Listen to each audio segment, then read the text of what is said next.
மரியாள் அவர் கன்னிப்பெண். தூதன் வந்து சொல்றாரு, இதோ நீ கர்ப்பவதியாகி ஒரு குமாரனை பெறுவா. அவர் கேட்குறா, என்னது இது, நான் புருஷனை எனக்கு தெரியாது, நீர் வந்து என்ன சொல்லிக்கிறீர், ஒரு கன்னிப்பெண்ணை பார்த்து கர்ப்பவதியாகன்றீங்க, இது எப்படி நடக்கும்? நோ சான்ஸ், வாய்ப்பே கிடையாது. அப்படி ஒரு இது வரைக்கும் நடந்ததே இல்லை அப்படின்னு திங்க் பண்ணிட்டு இருக்க யோசிக்கிறா.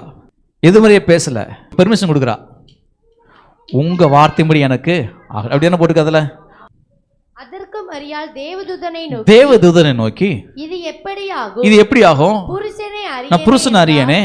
தேவதூதன் அவளுக்கு பிரதியுத்தரமாக பரிசுத்த ஆவி உன்மேல் வரும், உன்னதமானவருடைய பலம் உன்மேல் நிழலிடும், ஆதலால் உன்னிடத்தில் பிறக்கும் பரிசுத்தம் உள்ளது தேவனுடைய குமாரன் எனப்படும்.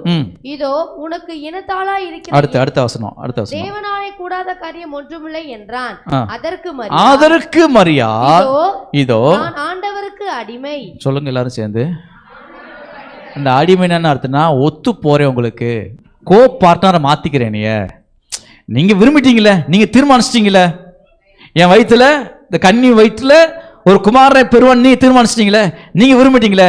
அடிமை அர்த்தம், நான் அதுக்கு என்ன செஞ்சுறேன், அக்செப்ட் பண்ணிக்கிறேன், அதுக்கு ஒத்து வரேன், அதுக்கு நான் சரண்டர் பண்றேன். அடியே நான் உமது அடிமை, உங்க வார்த்தையின்படி எனக்கு ஆக கடவது என்றால். இதான் பாருங்க, சூப்பர். வார்த்தையின் வலிமை புரிஞ்ச பெண் சொல்றா, நீங்க தீர்மானிச்சீங்க, எல்லாமே உங்க கண்ட்ரோல் தான் இருக்குது, வார்த்தைனால எங்க தெரியுது. இப்போ நான் என்ன பண்றேன், அந்த வார்த்தைக்கு நீ சரண்டர் பண்றேன், அந்த வார்த்தைக்கு நீ அர்ப்பணிக்கிறேன், அந்த வார்த்தையின்படி எனக்கு ஆகட்டும். ஹல்லேலூயா. நடந்த சம்பவம் தெரியுமா? இப்ப பாருங்க. அப்ப ஆண்டவருடைய நோக்கம் என்னன்னா, வார்த்தை சொல்லுங்க, வார்த்தை. ஜெபத்துல தான் பேசணும், என்ன நன்மை உண்டாகணுமோ அதை வாயை தந்து பேசணும். டியர் பிலீவர்ஸ், ரொம்ப கவனமா வச்சுக்கோங்க.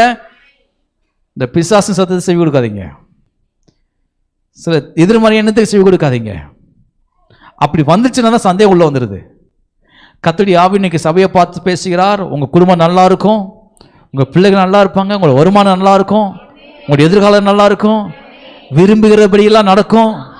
ஆனா ஒரு காரியம், உங்க வார்த்தை அவருடைய வார்த்தையாய் மாற வேண்டும். அவருக்கு என்ன செஞ்சிருங்க, அடிமையாக ஒப்பு கொடுத்துருங்க.